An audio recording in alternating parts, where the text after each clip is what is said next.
96.9 FM. Fresh news, smart talk, all day. The views and opinions of the hosts and guests are their own and do not necessarily reflect the position of the management and staff of Guardian Network.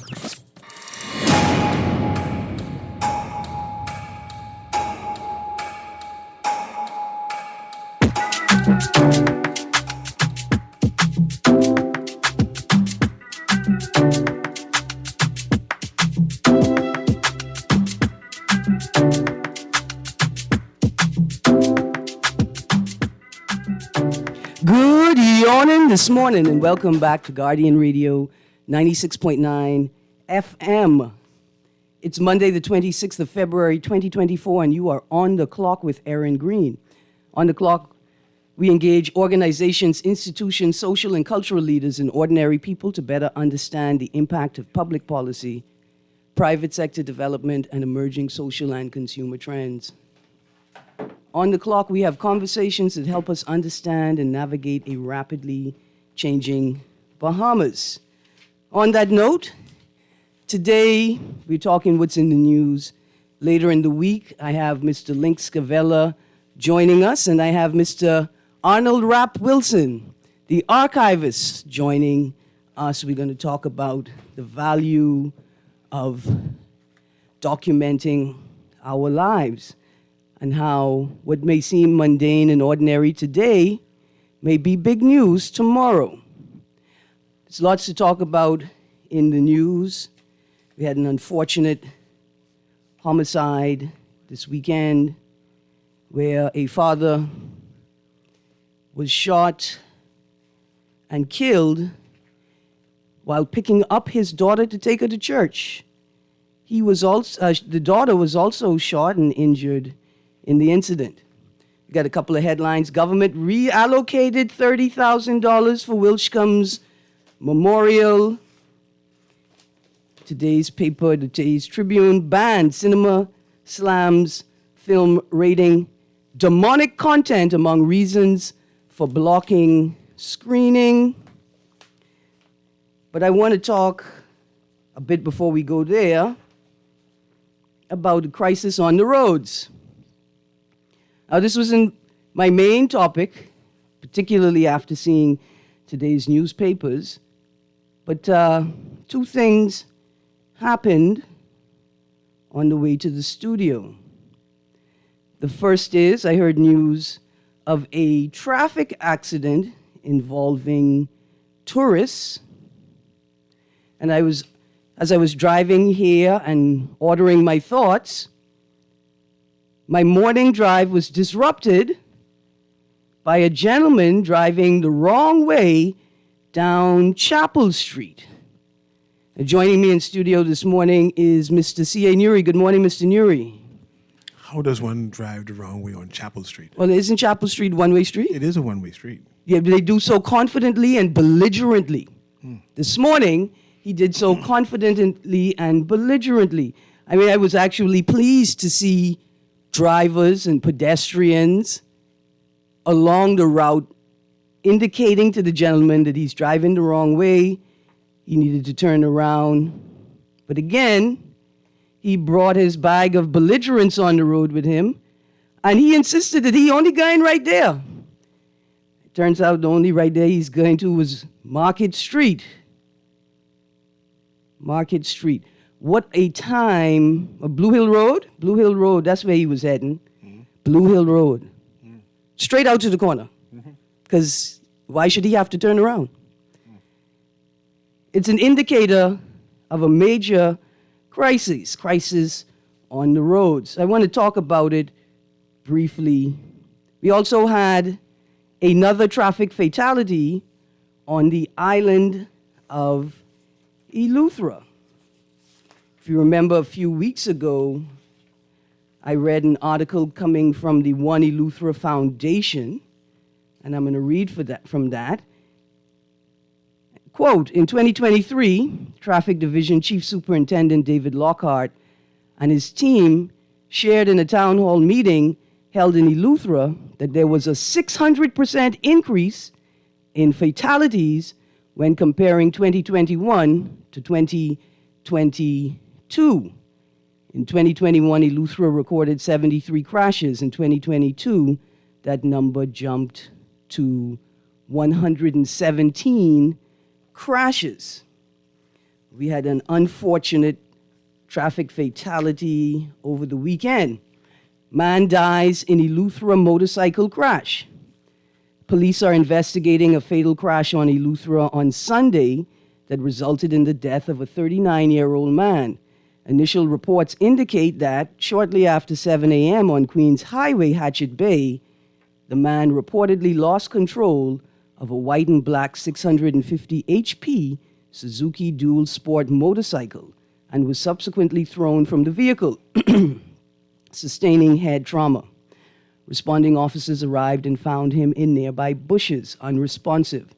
The local doctor and a medical team on the island visited the scene, examined the victim, and pronounced him deceased.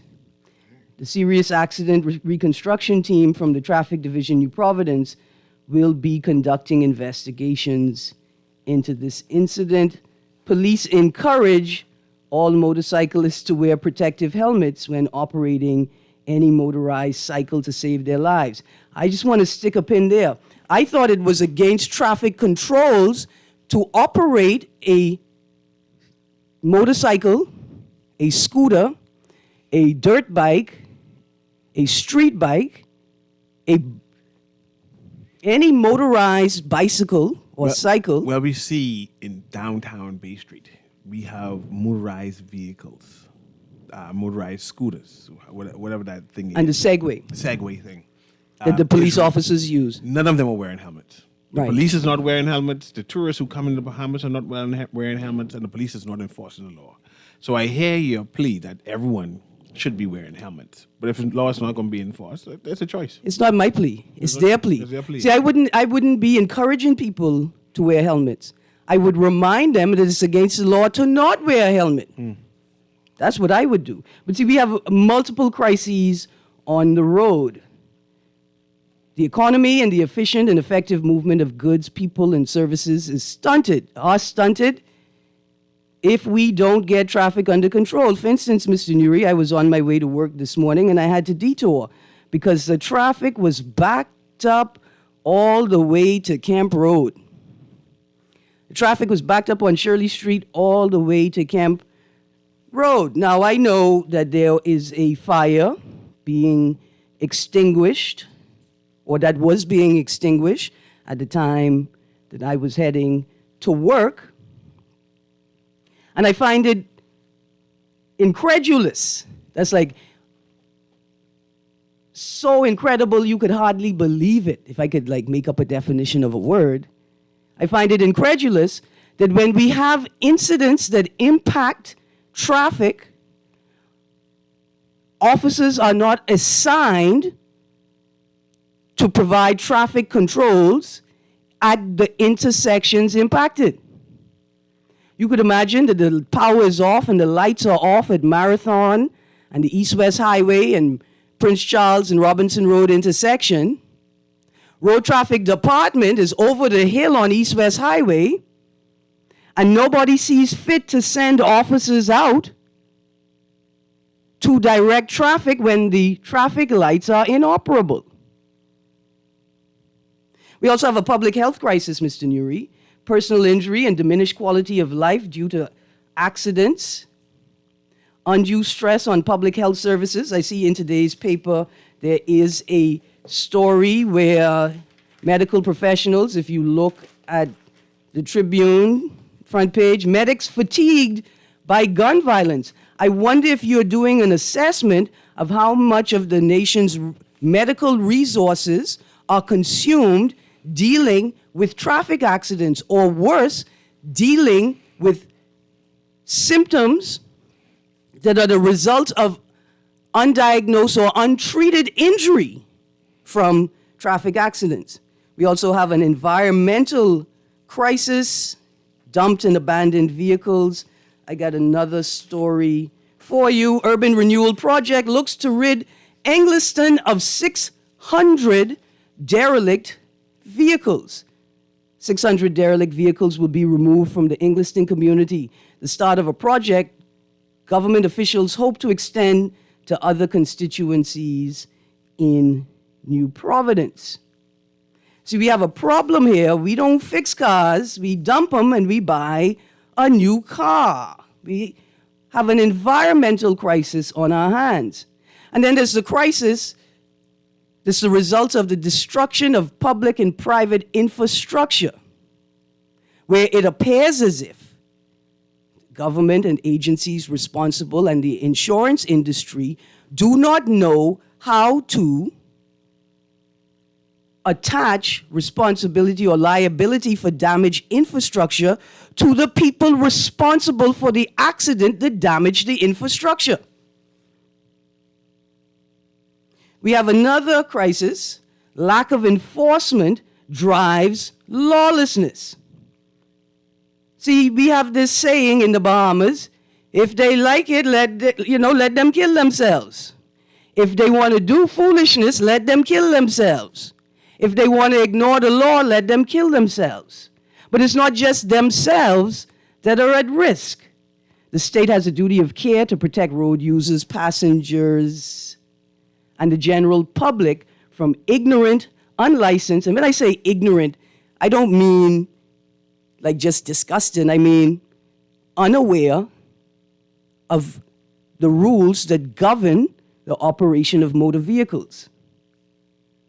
But the state has a duty of care to protect road users, passengers, and the general public from uninsured, unlicensed, ignorant, and reckless drivers, particularly minors who have no control over whether they can get in the car with their mommy or their daddy or their Grammy or their uncle who they know disregards traffic controls. You could imagine what it is to be a child in the Bahamas, going to a public school or a private school that focuses on road safety, that has programs to make students aware of their responsibility on the road as pedestrians or cyclists, and also prepares them for when they hit maturity and can get a driver's license to understand the rules of the road. Imagine those children paying attention, getting the lesson, committing to doing the right thing when they become adults, and they're forced to drive every day in cars with and on the roads with people who just wantonly disregard rules implemented for the safety of all road users. We got another crisis, and here's the question. Do we need mandatory driving lessons issued, right? Mandatory driving lessons, or are driving schools a part of the problem?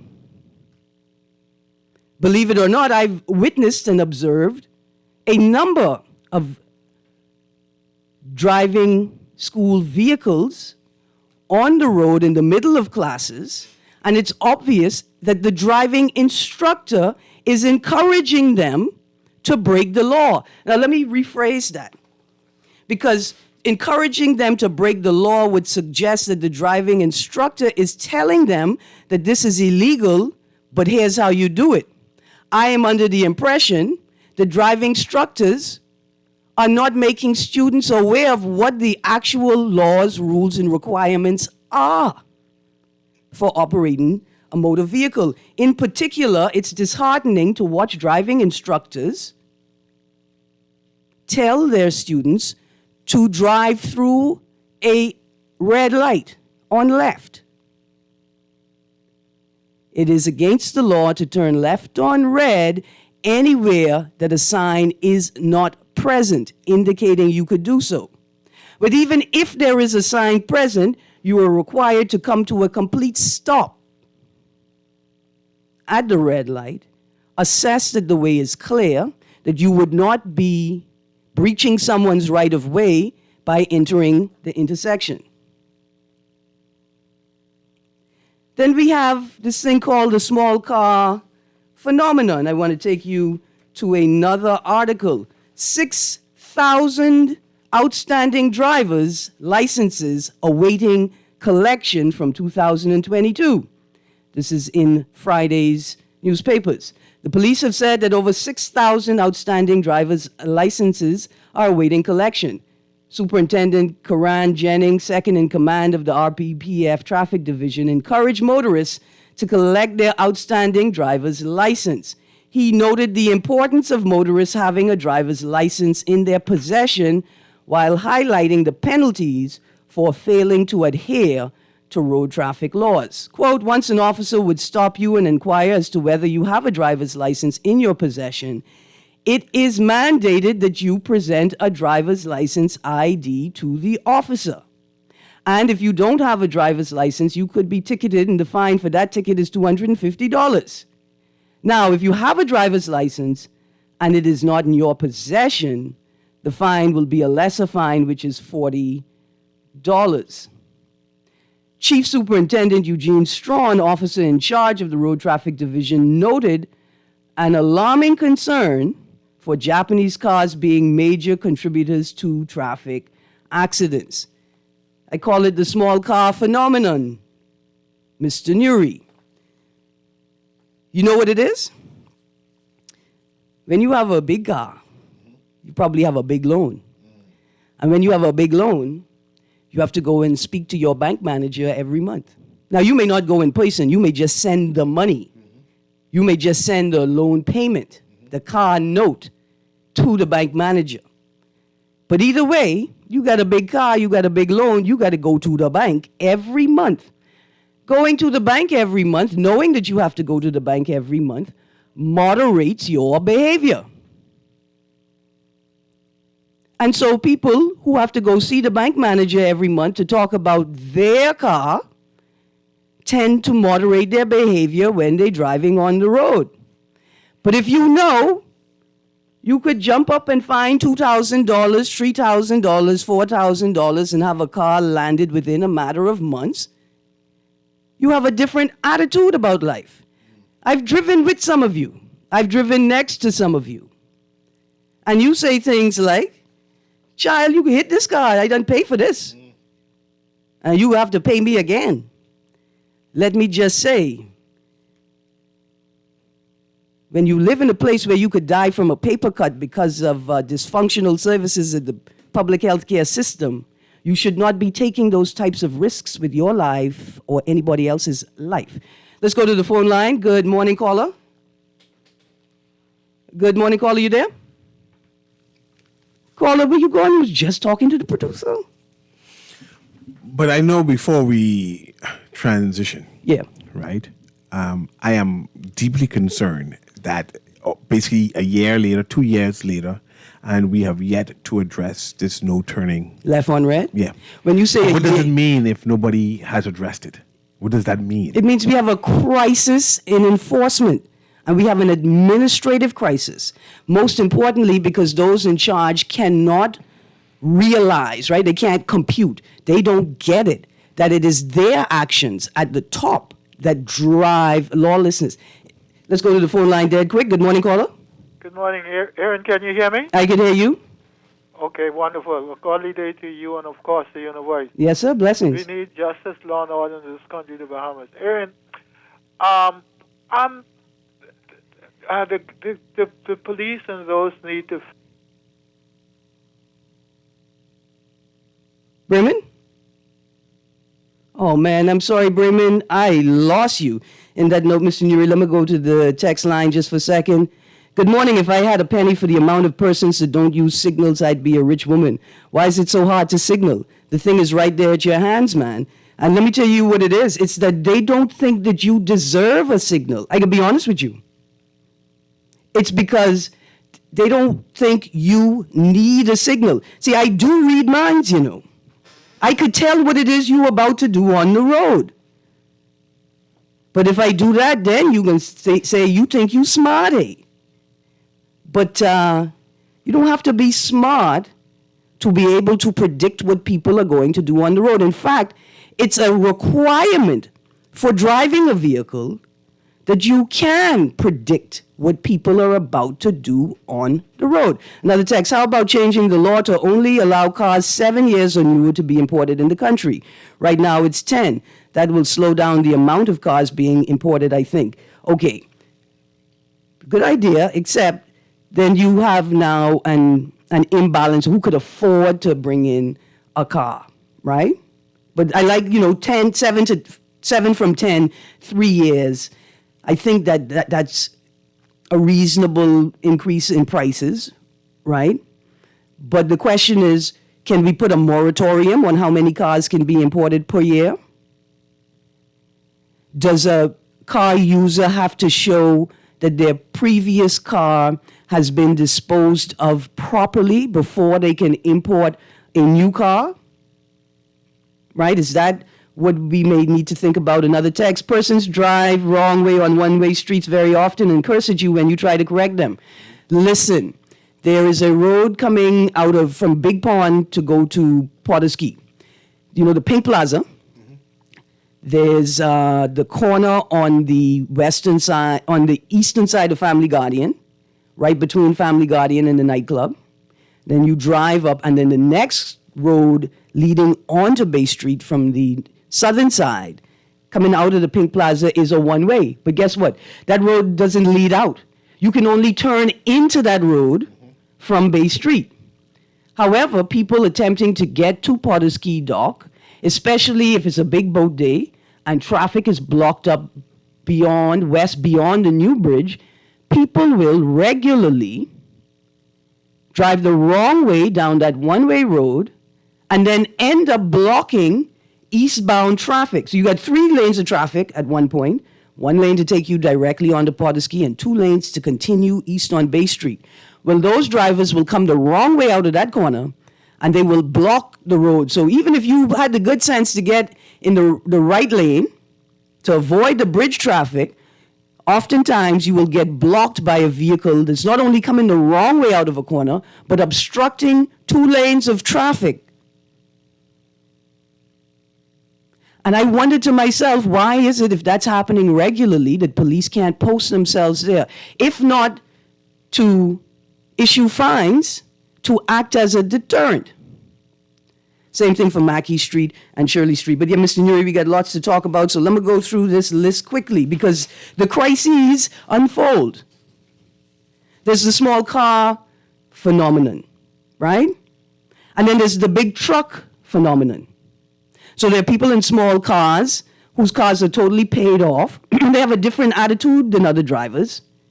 And then there are people in small cars because small cars are used by the rental companies, which is another layer, right, of disregard. So not only do I not have to go see the bank manager, I don't even own this car.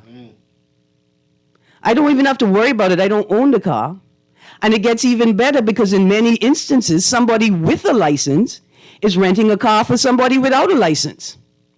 And so there's somebody in that small vehicle that's saying, my name ain't even on this car. I could do what I want in it. But that bucks up against the big truck phenomenon, where we had a whole year of introducing the country to a commercial driver's license certification for drivers of large vehicles or large vehicles towing items. But we still have people who are now supposed to be extra certified. They're supposed to be better drivers than everybody else on the road. And it appears as if many of them think their CDL license warrants them to ignore traffic controls. I'm a big truck. I'm not going to stop at this light. I'm a big truck. I don't care where you are on the roundabout. I'm a big truck, and you see me using my cell phone. How you expect me to drive this big truck, use my cell phone, and come to a complete stop at the red light? I'm actually flabbergasted because the introduction of the CDL certification was to improve safety on the road, not to make it more dangerous.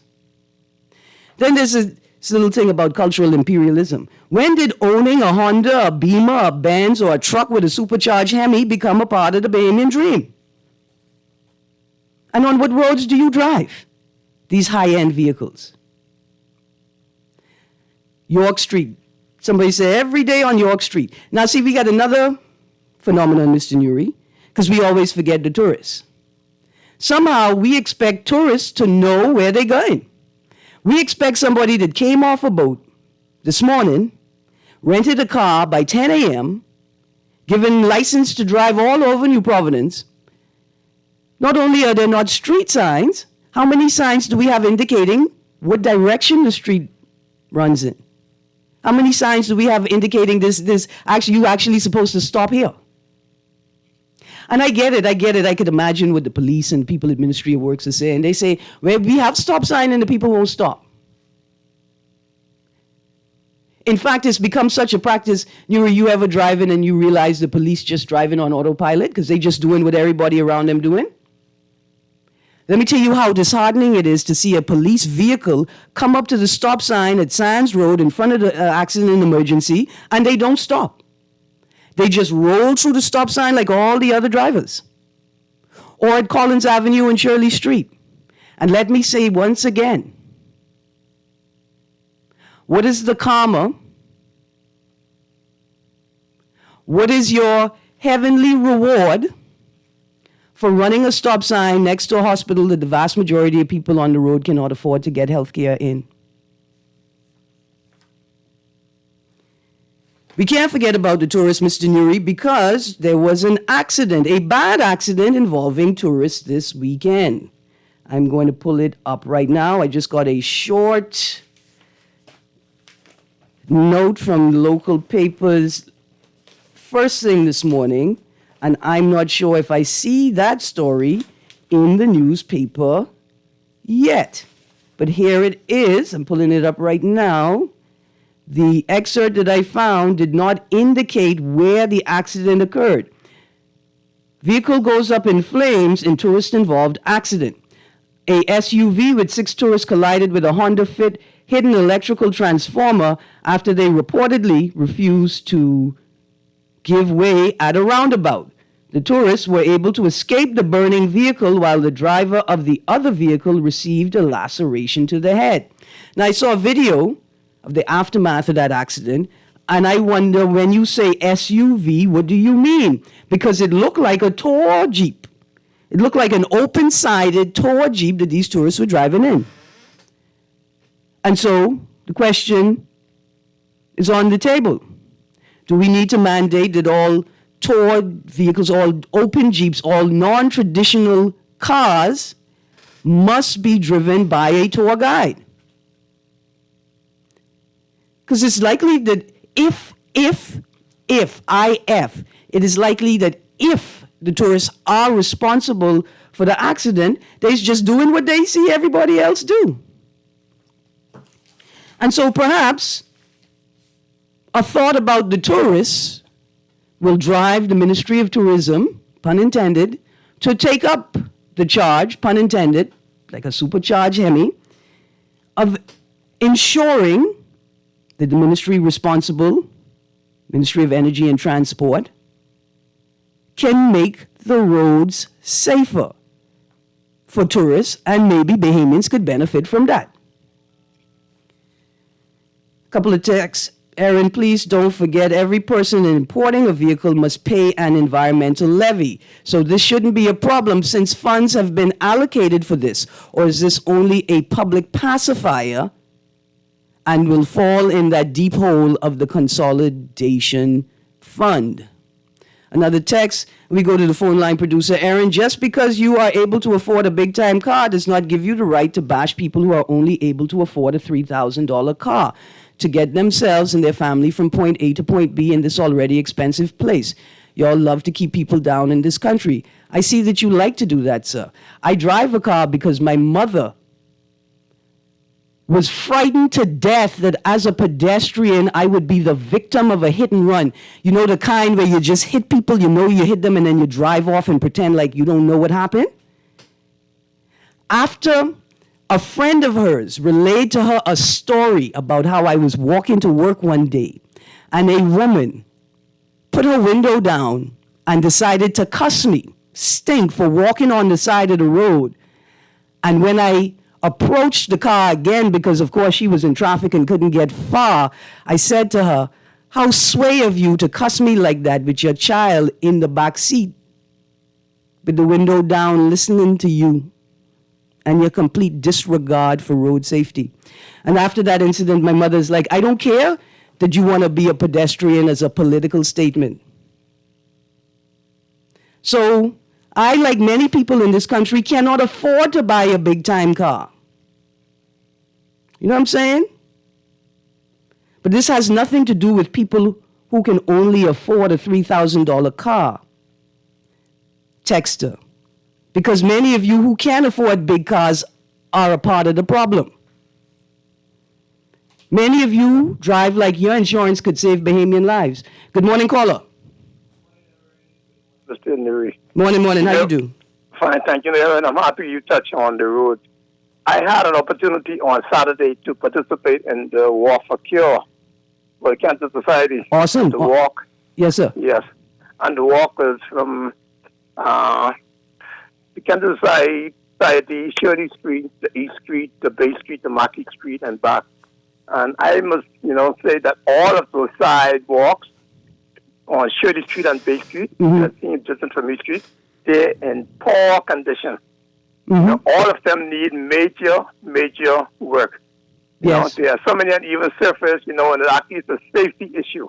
Yes, sir. The Ministry of Work need to pay an urgent attention to those sidewalks because, people walks, they traverse that towards corner daily.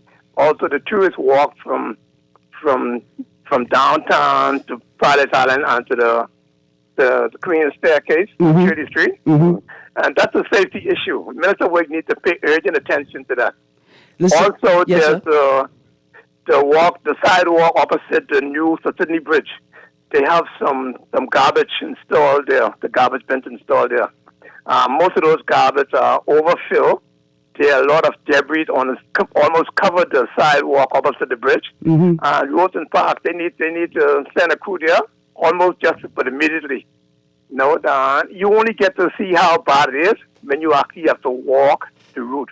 Yes, sir. Because, two people trying to, if somebody fell, then the concrete or the road is not even, to get a broken bone, Yep. Who now, who Who do you turn use to for recourse? Record, yes, it's terrible. The government needs to pay big attention downtown, during downtown Shirley Street, because they have a lot of fun run walk there as well. Not only for the tourists, for the Bahamians people as well. And the disabled people who can afford a motorized wheelchair or a regular wheelchair, could afford to be mobile but can't be because the sidewalks are cracked up and damaged. Yes, and then the police were telling you to go on the sidewalk, but sidewalks unsafe, There you go. Thank Many you. of them are cracked up. Okay? Absolutely. Thank you. We also have another crisis. I call it an educational crisis, and I'm not being flippant. I'm being serious here, where people think that sidewalks are built for people to park their cars on. That's the music. When we get back from the break, I just want to mention this new organization I found, the Healthy Bahamas Coalition. Did you hear about them? No, never. Absolutely. We'll just touch on that briefly when we get back from the break, and then we're going to transition quickly to a couple of stories. You're on the clock with Erin Green. We'll be right back.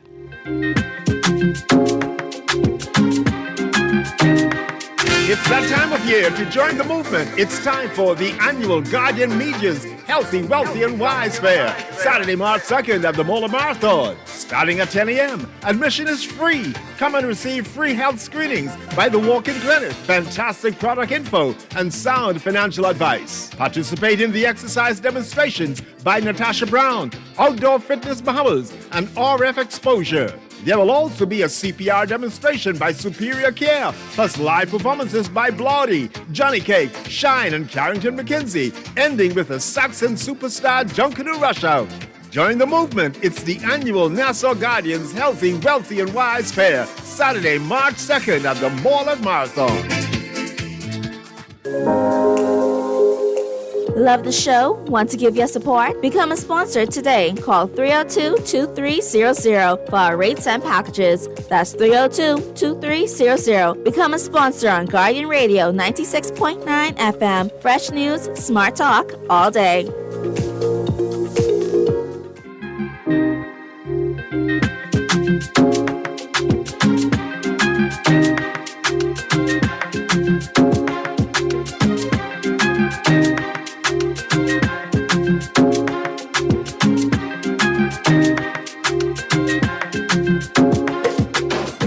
to On the Clock with Erin Green. Joining me is Mr. Nuri. I got another text here I want to read quickly. I don't know about the generalizations. I have a small car and I am not looking for someone to hit it. While it was cheaper to purchase, for me it was an investment. Now I'm free to use my money towards another investment. I'm not looking to replace a car every year because it's possible, and I want this car to stay looking like a new car for as long as possible. I also don't know about 7 years being an indicator of quality. I kept a car for 15 years that was like brand new. Dear texter, while I explain the small car phenomenon, what's inherent in the phenomenon is that not all small car drivers or owners are going to behave that way, but a vast majority of them do behave that way. Another text, morning the CDL was a tax collection thing. Another text, Erin, the biggest problem we are having is the parking in our handicapped space. No respect. I want to say from the top that people are behaving exactly how you would expect them to behave given the way that the change in laws, policies, and protocols was laid out. This will require the government setting the standard and incentivizing private sector businesses to provide the staff to enforce these policies. It also leads me back to one of my earlier points. Lack of enforcement drives lawlessness.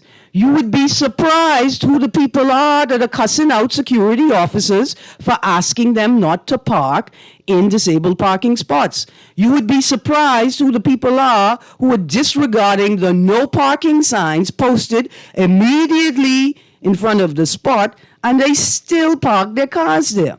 You would be surprised at where the 310 gang is this morning. Good morning. When the government invests in sidewalks, most who complaining will say people can't eat sidewalks, and they will say the government wasting money. Can't please every Bahamian. But what you can do is you could satisfy the law. You can satisfy the law, though.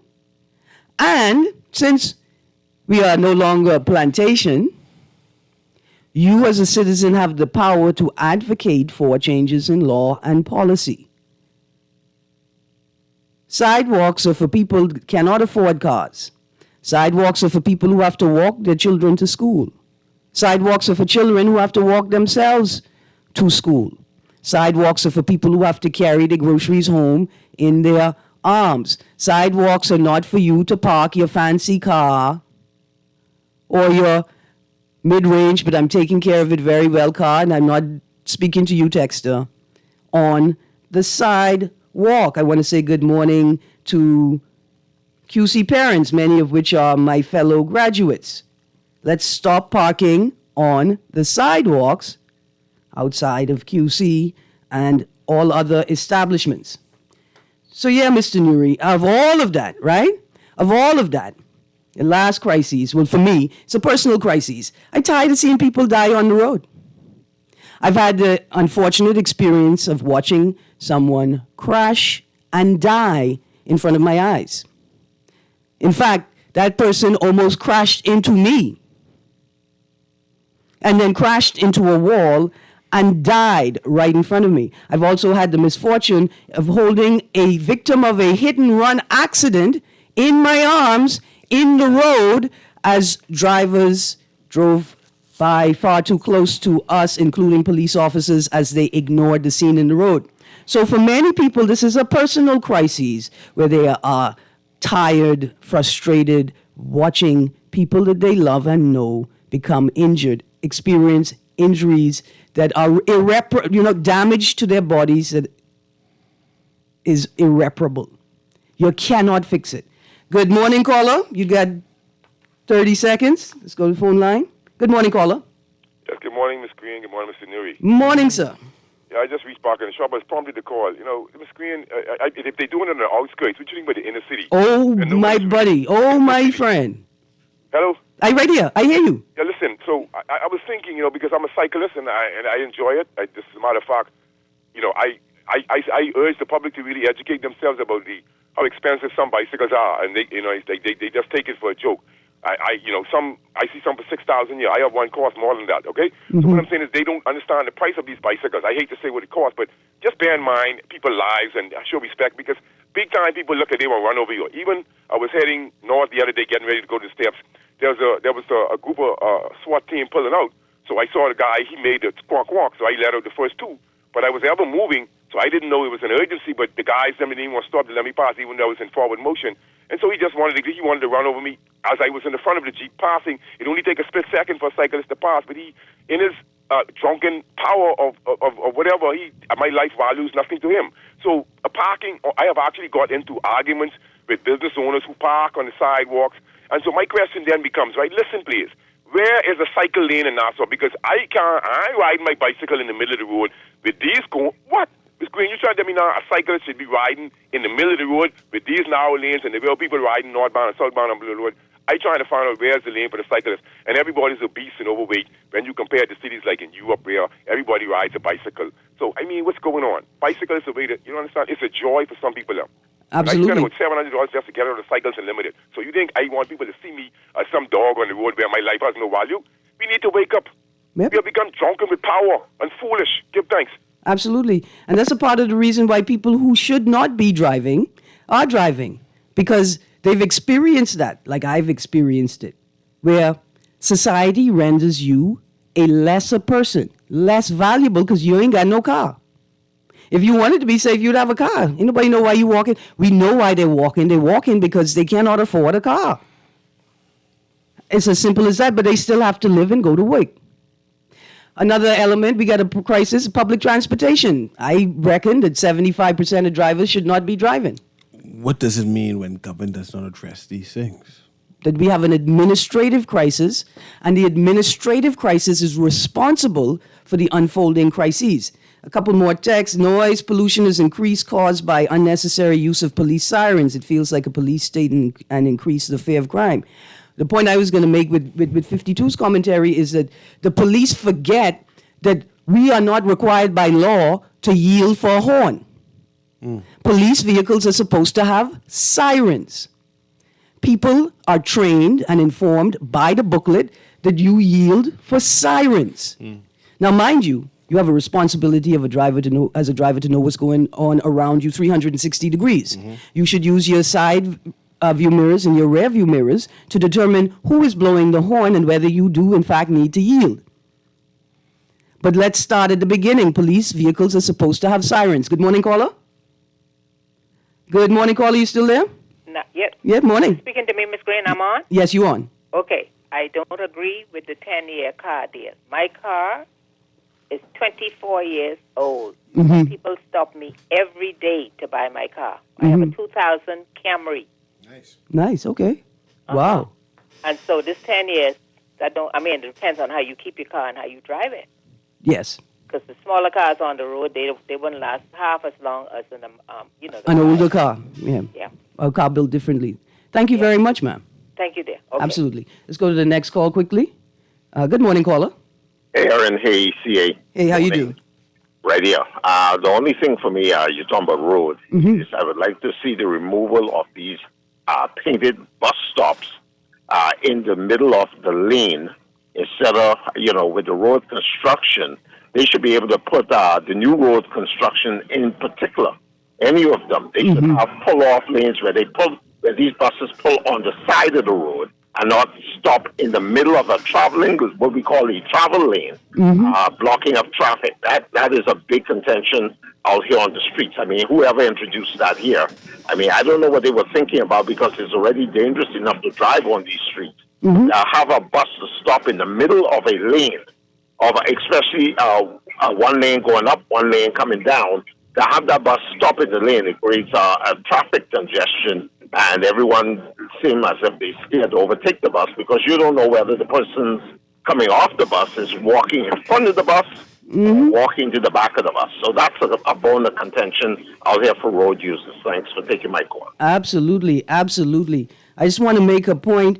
Whoever is parking the Jitney JN0373 on the curve in the road immediately opposite the restaurant Wild Time to the east of the Harbor Bay Plaza, That's not a parking area. Not only that, you don't even attempt to pull your bus entirely off the road. That is the spot where I watched a man kill himself and almost kill me. And that's not the first jitney to be parked there. And so I'm wondering what's happening. Is somebody running a tour excursion and can't find a place to pay for parking or to park for free? So they decide that they're going to risk the lives of thousands of Bahamians every day. Mr. Nuri, your guest coming? No. Okay, so we could maybe talk about some of those other stories in your hour? Yeah, man, I have a list of things. I got a ton of texts here I want to read through. Go ahead. Erin, we as Bahamians need to stop getting offended about our truths. I've had many near-miss accidents over the past 5 years, and in every incident, the vehicle was those little cars who would either jump in the light, pull out suddenly in front of me, overtake, and scrape other vehicles and near-miss knocking down a pedestrian. Something must be done with the reckless drivers of these little cars. Yes, and reckless drivers generally, because there's another phenomenon called a fat wallet phenomenon where people they think that they have enough money to solve this problem that they cause. Another phenomenon, it appears as if y'all don't know that it's now against the law to drive with your cell phone in your hand, to drive while using your cell phone. You know, if you have it in your hand and you're not using it, it's against the law. It's against the law to use it while you're driving. There's also a charge called driving without due care and attention. For those people that drive with headphones in their ears, I need you all to really consider life. I need you all to stop for a moment and think and understand that telling me, oh, I don't have it on, is not a reasonable response. Because somebody's going to call you and at some point it's going to be on. Right? Just the idea that you would drive with headphones in, that you would reduce or diminish your ability to hear what is happening around you while you are driving is madness. Another text, I actually see another phenomenon, small cars that drive at 10 miles an hour. The cars I see acting recklessly are the souped-up 2023 models with the nice rims and the big trucks and SUVs that believe they can throw their weight around. Based on your account and my account, it leads me to believe that the car isn't the culprit. No, the car itself isn't the culprit. It's the attitude of the person behind the car, right? We also have this amazing phenomenon that's developed where people no longer think they're required to stop at stop signs. Producer, let's go to this next call. This is out of control. Good morning, caller. Yes, good morning, Erin. Great show. Thank you. I'm the lady with the juju. Yes, ma'am. Good day. But what I'm calling about to report a jeepney driver, I was driving along Carmichael Road, and jeepney number 16, I got the license plate number, JN0562. He actually stopped under the traffic light by Faith Avenue to take on passengers and let passengers on when it was time for the traffic to go. And held up traffic very long right there. That's JN0562, number 16. Absolutely. Thank you, ma'am. You're welcome. A lack of enforcement drives lawlessness. Now, Mr. Nuri, I was mentioning the Healthy Bahamas Coalition. The Healthy Bahamas Coalition serves as the National Non-Communicable Diseases Commission. It's established by the Cabinet of the Bahamas government. It's located within the Ministry of Health, and the coalition provides advice to government on non-communicable disease legislation, policy, regulations, programs.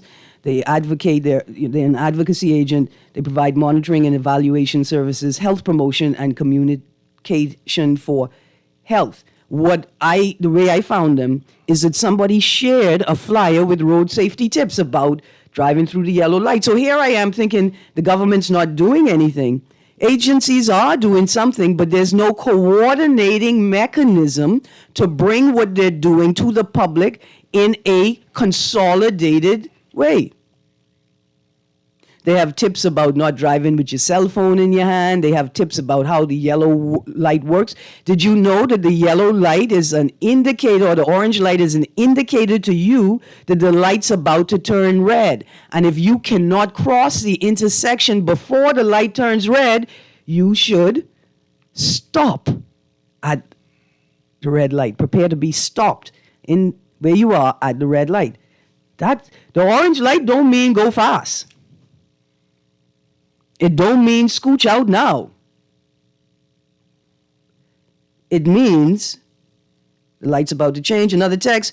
We as people have little to no regard for other road users. Just the other day, this male had his car parked in the middle of the road, so several cars had to go around him, one of which almost hit an oncoming car. So when it was my turn to go around him, I simply asked him why he feels it okay to park in the middle of the road. His reply was, I run out of gas. So I said, why don't you turn on your hazard lights, or better yet, push on the side? He cursed me out as if, who am I to suggest that? P.S. That was a Japanese car, right? Like a little small car. A little small car where you could put the seatbelt around your shoulder and push the car out of the road yourself while still holding the steering wheel. I know, because I've done it before. We have a phenomenon where people think that it is actually safer to drive at 7 miles an hour on the highway because they're using their cell phone and they don't want to cause an accident, than actually not using your cell phone while you're driving. We also, coming right now, producer, I hear you. We also have another phenomenon where the drivers of corporate vehicles think that they are immune from prosecution.